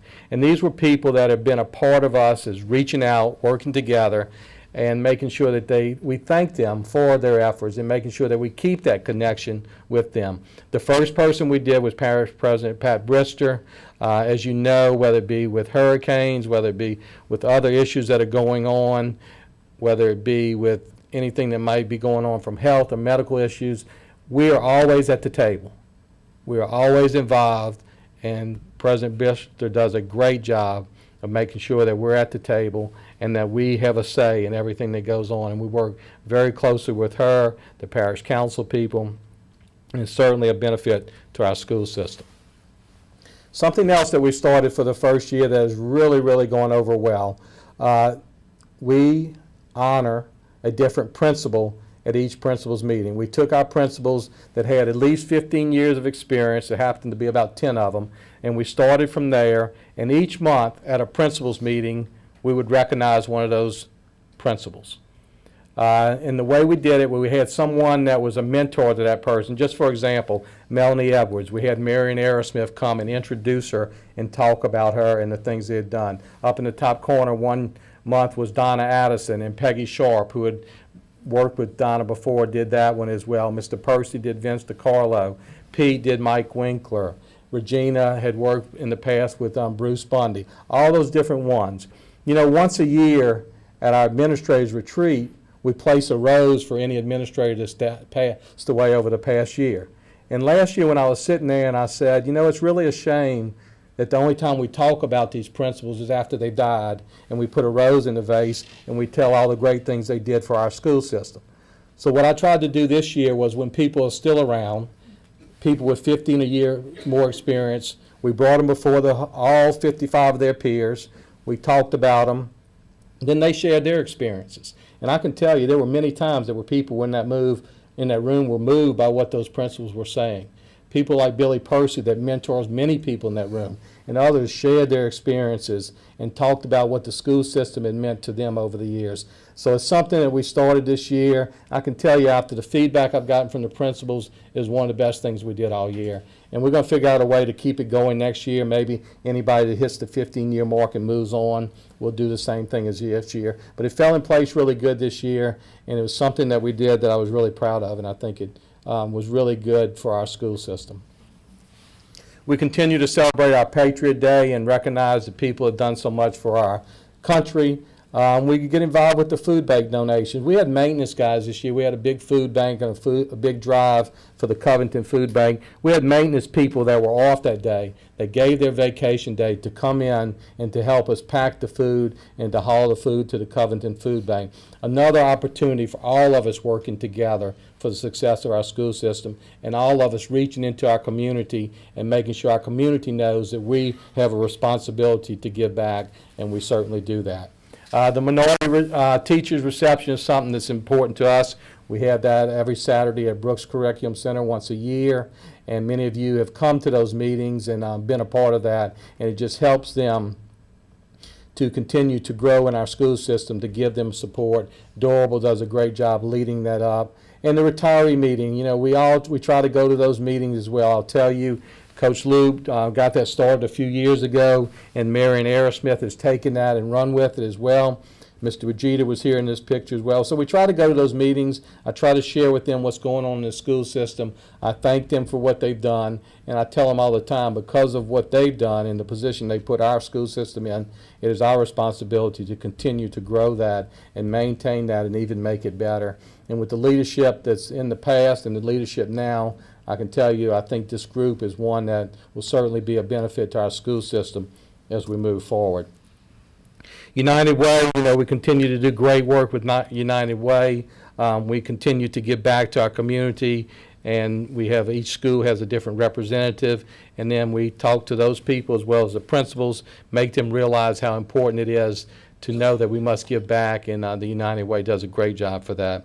Breast cancer awareness, if you remember, that was our highest amount of money that we received in any project that we've ever done. And I remember when I gave that check, we talked about, because of that amount of money, I think it showed how many people in our parish have been impacted one way or another through cancer. And because of that, so many people gave to such a great cause. Parish Fair. I was happy to serve as the Grand Marshal of the Parish Fair. Got to throw a bunch of blue cups and got to ride in a nice convertible car. And we got to meet a couple different people, a band director from Slidell High. Our booths this year were fabulous. If any of you went to the Parish Fair, the booths were fabulous, and that's important to our community and something that we must continue to do and we must continue to be a part of if we're going to reach all different areas of our community. Marion K Kids is a great group. We visited with those people. I can tell you each year when I go to that group, at one time or another, I will run into a kid that went to Marion, was in that group, and will come up to me out of the blue, introduce himself and say, I was in the K Club at Marion and I heard you read. 2 weeks ago at the grocery store in the line, the mom was looking to see what groceries we had bought, but the little girl came up and said, you read to me at Marion and K Kids. So it's an important group, and it's always good to get out into the schools. And then Chevron, I've talked to this many times. Chevron is a wonderful, wonderful corporate sponsor for this school system. They give their time, they give of their efforts, and they give of their money in many different ways. And the possibilities are endless with STEM and everything that's going on that to continue to work with Chevron and Shell and these different groups to continue to grow that program as we move forward. The second month, Sheriff Jack Strain was presented with our Community Connection Award. The relationship we have with law enforcement is so very vital to our school system, and there are so many times that I believe that because of our proactive nature with law enforcement, things have never happened. And the reason they didn't happen is because we have that honest, open, proactive relationship with all of law enforcement. And because of that, I think we've done a great job of preventing things that have happened. We recognized our district teachers of the year, our principals of the year were recognized as well. It's always a great opportunity to make sure that we thank those people for their efforts and give them a little pat on the back and encourage them as they move forward.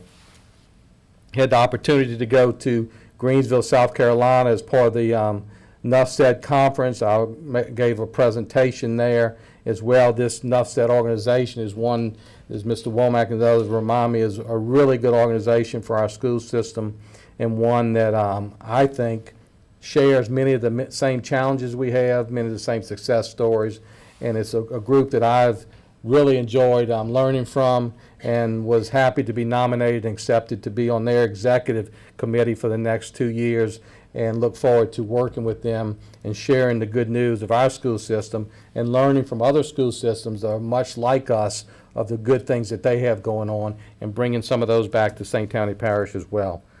Each year we read for the record, which is important, and this past year we also visited Madisonville Junior High School.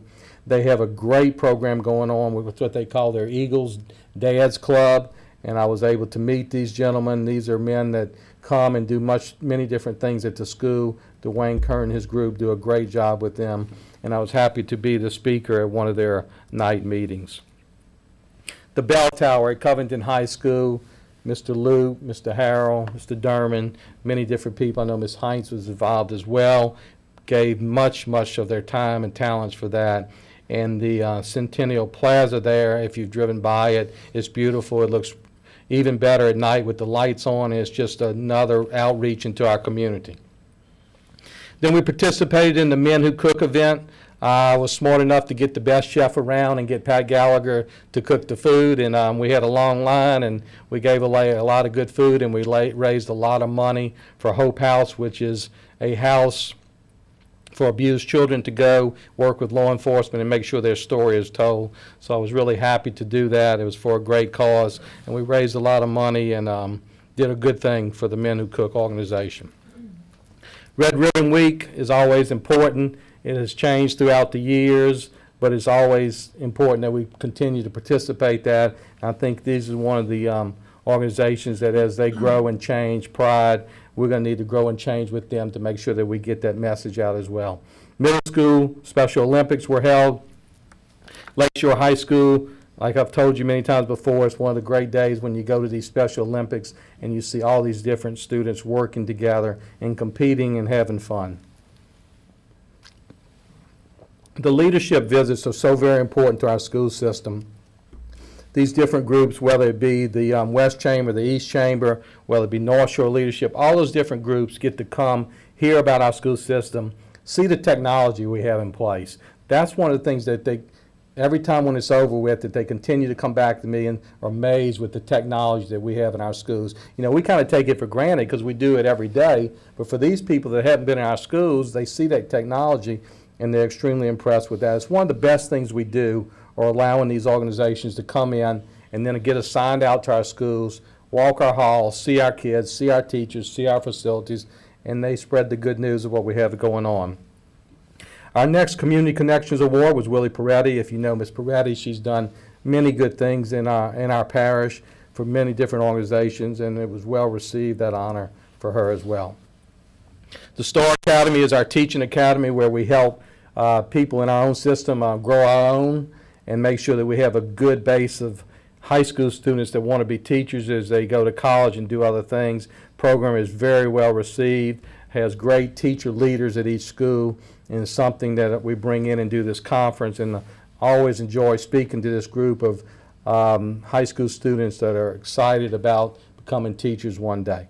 And then we do this, we started this a couple years ago, the Teacher of the Year luncheon, just the teachers. They leave their principals at home.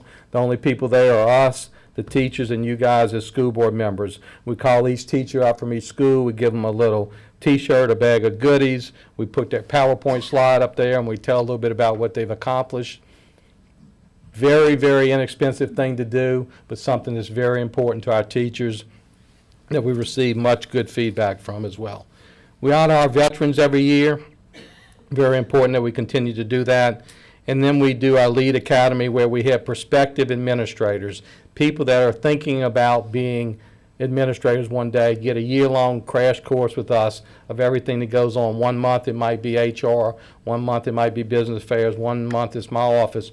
All these different opportunities for these people to learn more about being an administrator and to make a decision on whether they want to go into administration or not. They can apply on their own. They also get recommended by their principals. And I can tell you we've gotten many good, strong administrators from this program. This program, as well as the parish-wide assistant principal program, are two great things that we do to bring prospective administrators into our parish. We talked about the breast cancer awareness, $26,000 from the school system in one day. Our Black and Gold Day is always important to us, and it helps the Children's Museum, and we're starting to see some of that come out of the ground, and I'm excited about the Children's Museum and what has to go there as well. Christmas in the central office is always a special time, whether it be students singing from the elementary level or on the high school level, whether it be decorating of the tree. And then the next Community Connection Award we gave was to Southeastern, Dr. John Crane. Southeastern is a great partner with this school system in many, many different ways, and John Crane has done a fabulous job. If you look at all the different cuts that the universities have received from the state, the work that John Crane has done at Southeastern and what they offer is amazing. and is a great accomplishment. And I'm happy that we partner with them. And then I was selected to be on the Chamber of Commerce Board of Directors. And I can tell you, 4 years ago, if I would have stood up here and said that I was chosen to be on the Chamber Board of Directors, I don't think anybody in this room would believe me. As far as we've come with this group and others is amazing. And I think because of those relationships and because of trying to work with the East Chamber and what they're doing there, the West Chamber, the North Shore Business Council, all those different groups have seen our efforts, and because of that, they were willing to support our renewal, and they're willing to support the things we have going on in our school system. Black and Gold Day for the museum, over $18,000. We continue to be the biggest financial supporter for the museum, and we actually held a Children's Museum Board of Directors breakfast at our atrium, and along with Pat Brister, shared the things that we were going on in our school system that the parish had going on as well. Prayer breakfasts are important. We try to go to those when we can. It's good to see the students there as well, and certainly enjoy visiting with them and the administrators that come with that. And then we brought Bill Brady out of retirement, and we brought that red sweater out of retirement as well. And we raised $153,000 for United Way.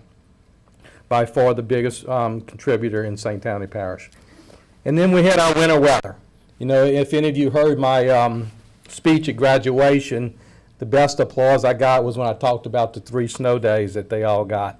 I can tell you my Twitter account grew tremendously as students were following me to see if they had school or not.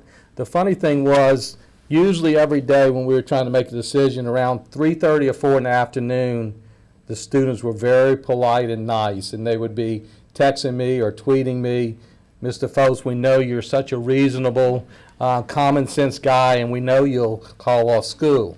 And as the day went on, and we were trying our best to have school, they got a little bit more impatient as they went on and said, "Are you sure you know what you're doing in this position?" So those are hard calls, and I've told you all that before. Probably the hardest decision we have to make are weather days and the things that go with that. And because of the relationship with Pat Brister and others, I think it helps to get good information. But it's always some uncertainty with that. But I think we always err on the side of caution, and I think that's an important thing. And I think we saw in Atlanta what can happen when you don't err on the side of caution. And I would rather make up a day one day, if we ever get to that point, than put anybody in harm's way. And that's the way we've done it in the past, and I think that's the way we'll continue to do it. We continue to receive tremendous financial reporting awards for years and years and years. And again, leadership classes come to us. We share with them everything that we have going on in the school system. Talked about the North Shore Business Council, a tremendous, tremendous connection that we have made with that group. Just like the 2 chambers, the Business Council has business people that are very influential in St. Tammany Parish. Their endorsement of our renewal was the first one, if you remember. After we got their endorsement, within the next couple hours, the 2 chambers have endorsed as well. So this group of people, led by Bruce Wayner, Howard Dager, Larry Ray, Susan Barnett, and others, have embraced what we're trying to do. And I think the reason they have is because we've been honest and open with them about our challenges and the things that we had going on. And because of that, they have been a partner with us. And I think that this is a group that we can continue to grow with. National Board Certified Employees, we continue to honor them and work with them and thank them for their extra work, which we know pays off in the classroom. Talked about Shell and everything they do. The Hornets, Pelicans now are great partners with as well. Shell Oil does a great job, not only giving money, but also with the Mathletes Award. There was a commercial running this year. I know Ms. Tipton was actually one of the people that were featured in the Mathletes Award commercial that was filmed at Fontainebleau High. A great partner with us is Chevron, Shell, and the Pelicans. Doral started this a year ago. It continues to grow. What to do after high school workshop. You know, it's hard to figure out how to get yourself registered for college, to do all the different things you have to do that. And parents need some resources and they need some help. This program has allowed them to do this. We've only done it for 2 years. I think it has some really potential to grow and move forward, and we're going to try to build it up and make it even better. Schools celebrate Black history. It is important to me that we make Black history more than just a month. I think we do everybody in service when we say we have Black History Month.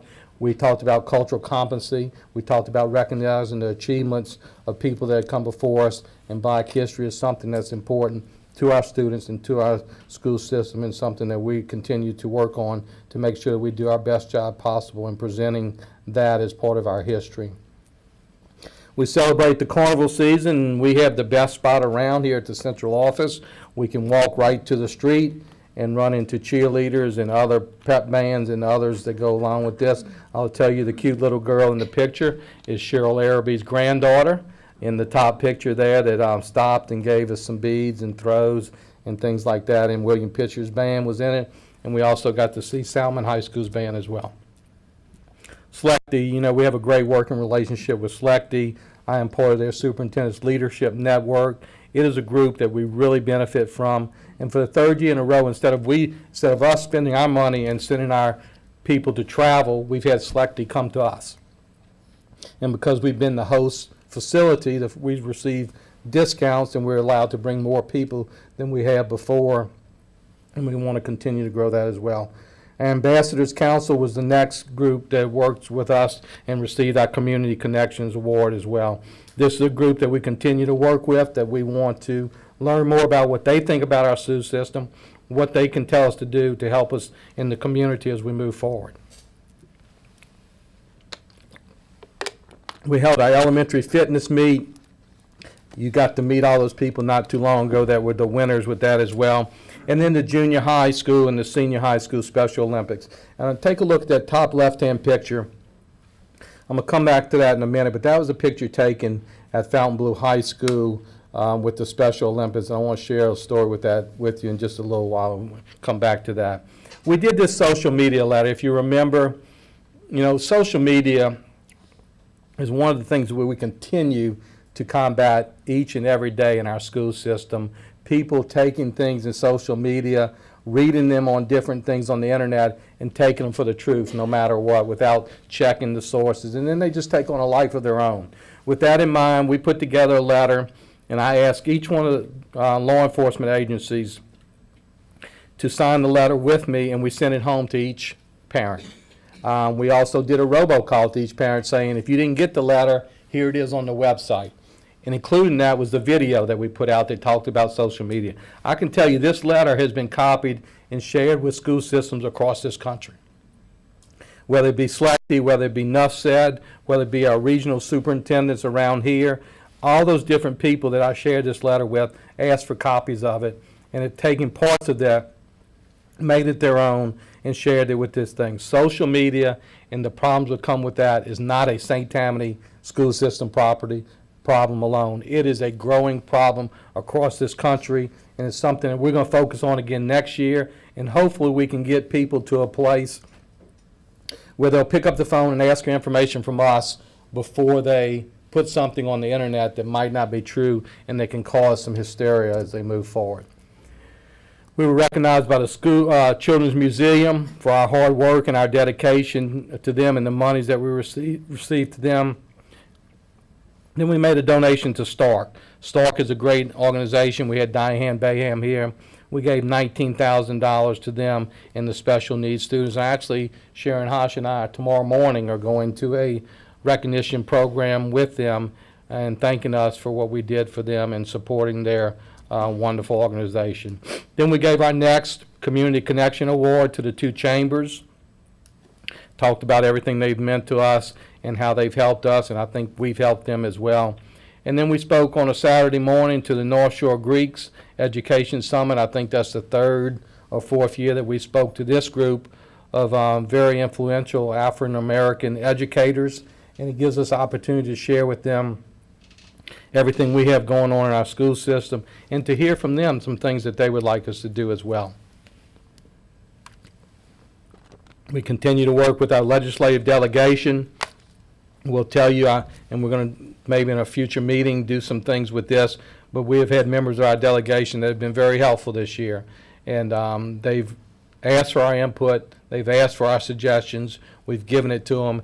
And I will say that many of them have listened to us and have helped us along the way. And I'm encouraged by that. I think we still have a ways to go with some of them, but I'm also very encouraged with some of them and the opportunities they've given us to share and to listen to us, and in many cases take our input and go with it. Magna Award we received this year. It's the third time that we've received. You can see in 2007, 2010, and 2014. This past year we received the Magna Award. It was our STAR program. If you remember, our STAR program was recognized at the luncheon. Our luncheon was a little different than the past Magna luncheons, but it was certainly a nice honor to receive. And with the conference being in New Orleans, it was important to be there as well. Then we had Patrick Flanagan named State Student of the Year. To have back-to-back State Student of the Year is just unheard of.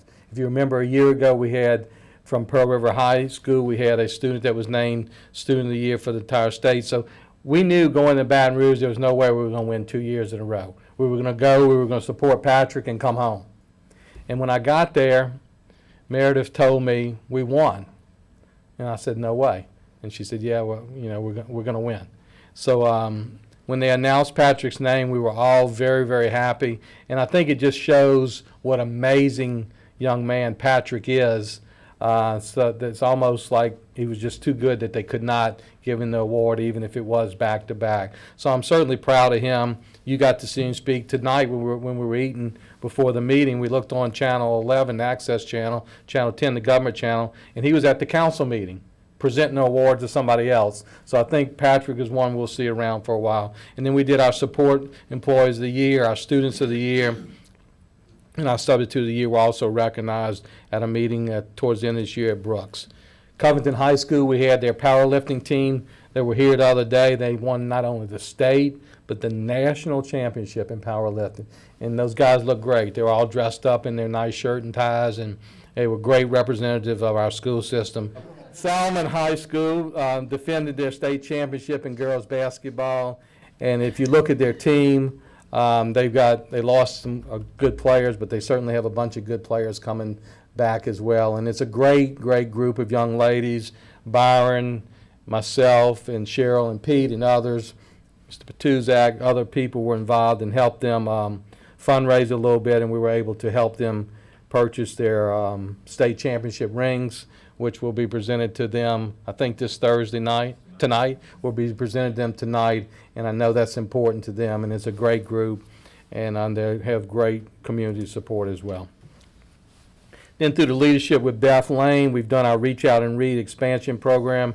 I really, really believe that this is a program that we can grow and something that can pay benefits for our school system and our community for many, many years to go. It takes young people, catches them at a very early age, is encouraging them to read, makes reading fun for them, catches them when they're at the doctor's office, works with their parents, and it's a great community outreach, and it's something that's just starting, but I think it's something when we look back a few years from now, it's going to be something that pay great benefits for our school system.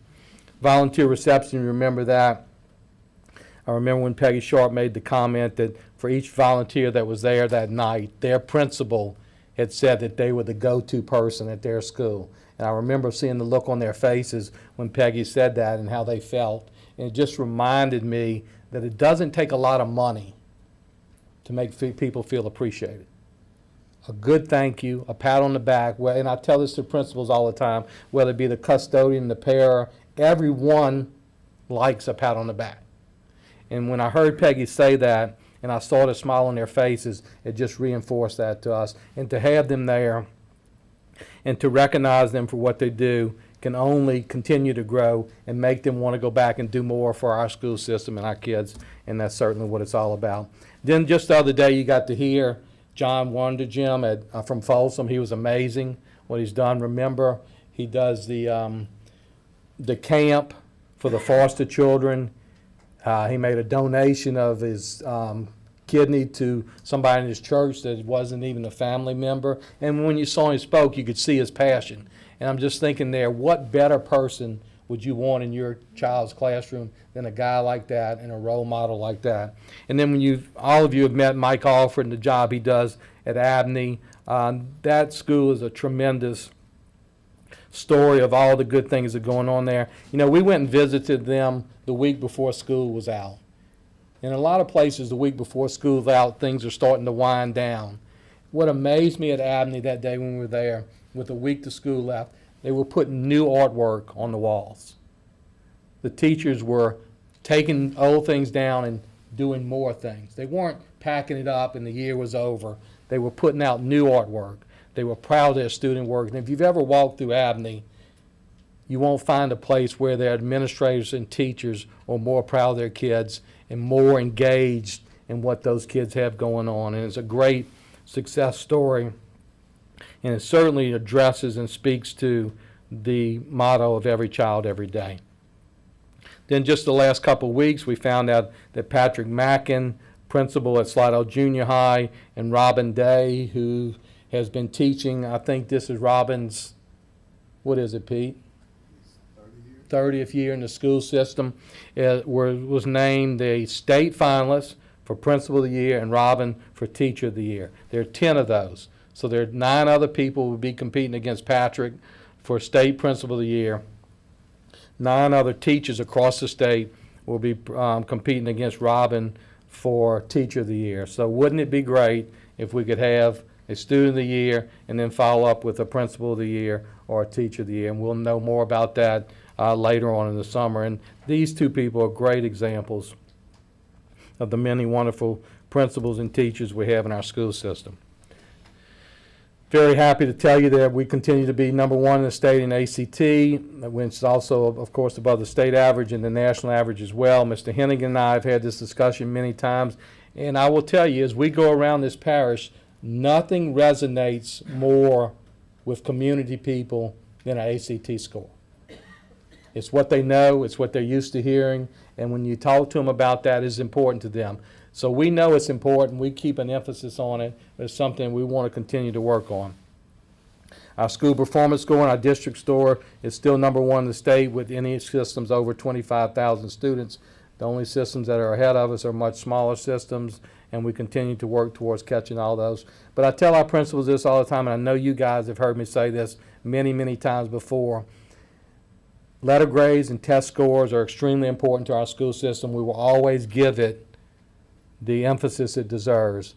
But as long as I'm superintendent, I know the people that are in this room believe the same way, we will never let a test score or a letter grade define us as a school system. If we let a test score or a letter grade define us as a school system, then we certainly haven't done everything we need to do to reach every child every day. Letter grades, test scores are important, extremely important. But there's many, many other things that go into teaching a child. And we're committed to doing that, and we're committed to make sure that we continue to meet the needs of every child every day. PTA continues to grow. 65% of the PTA membership for the entire state of Louisiana comes from St. Tammany Parish. We have the state president again. Our YouTube, we started YouTube maybe a year or so ago. We've had over 94,000 views on our YouTube channel. Some of those same videos that have been running on the website or on Channel 13 are now on YouTube, and you can see the tremendous amount of views that we receive. And when you look at the statistics, these YouTube videos are being viewed from people across the world. Across the world are watching our YouTube videos, whether it be their children, their grandchildren, graduations, ball games. We continue to spread the word of our school system through this new media. Facebook continues to grow, 27% increase. And then Twitter has really taken off, and we've had and shared a 110% increase in our Twitter account. And we will continue to use all these different mechanisms to provide information. We're not going to go back and forth with people on issues.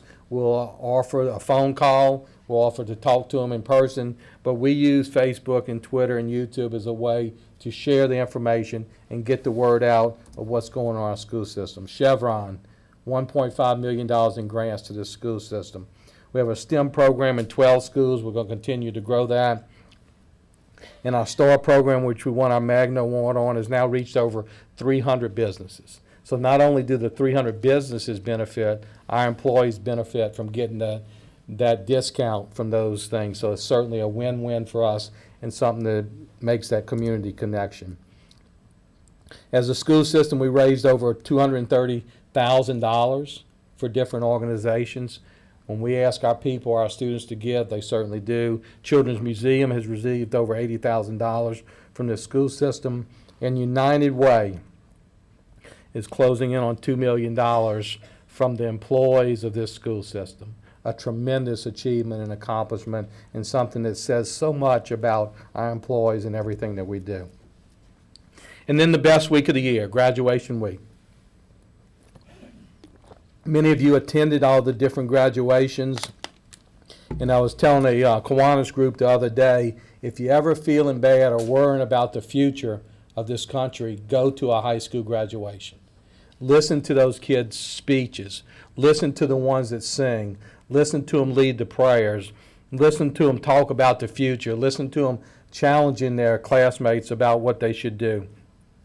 And you will know that the future is in good hands and the bright days are ahead for our parish. We started our pen a couple years ago. This little pen, they love these little pens. They put them on their cap and gowns.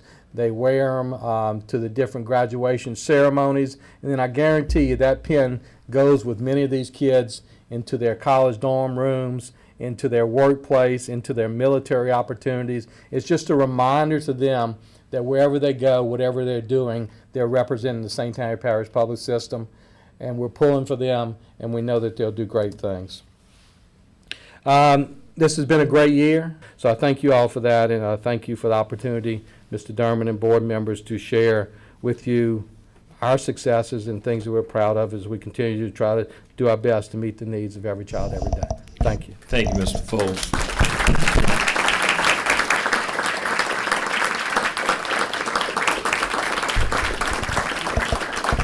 I'm going to really do appreciate your efforts and that of all your staff, and especially that of our teachers and our students and our parents and our community, which just goes right into our connections and everything that we do for success with our students here.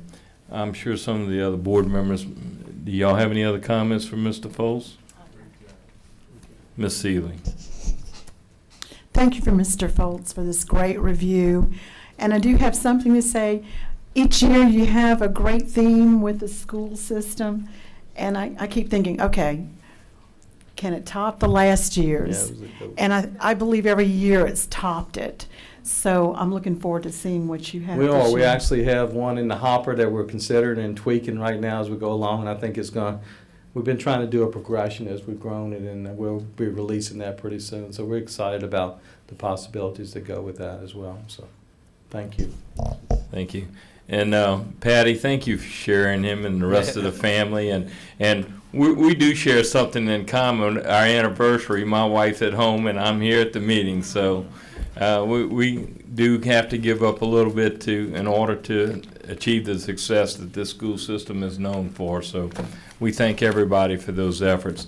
I believe, Mr. Womack, we have some announcements that Ms. Heinz was going to give as president, but she's not here. So Vice President, you got the floor. I appreciate that. Let me say before I get into these announcements how much I personally appreciate a superintendent that takes great strides to highlight things that are important to each of us individually. And Trey, I appreciate the remarks that you made about Enough Said. I just felt like if ever you could go to one of these things, that you'd see why I rant and rave about how good this thing is. Of course, Enough Said is an acronym for National Federation of Urban Suburban School Districts.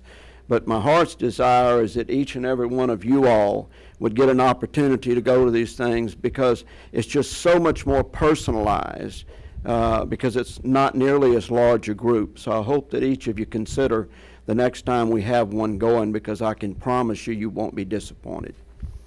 Thank you for your remarks about that, Trey. Anyway, the board will meet again on Thursday, June 12th at 7 p.m. for our regular board meeting. The regular board meeting will be followed by a special board meeting for the purpose of superintendent's performance review.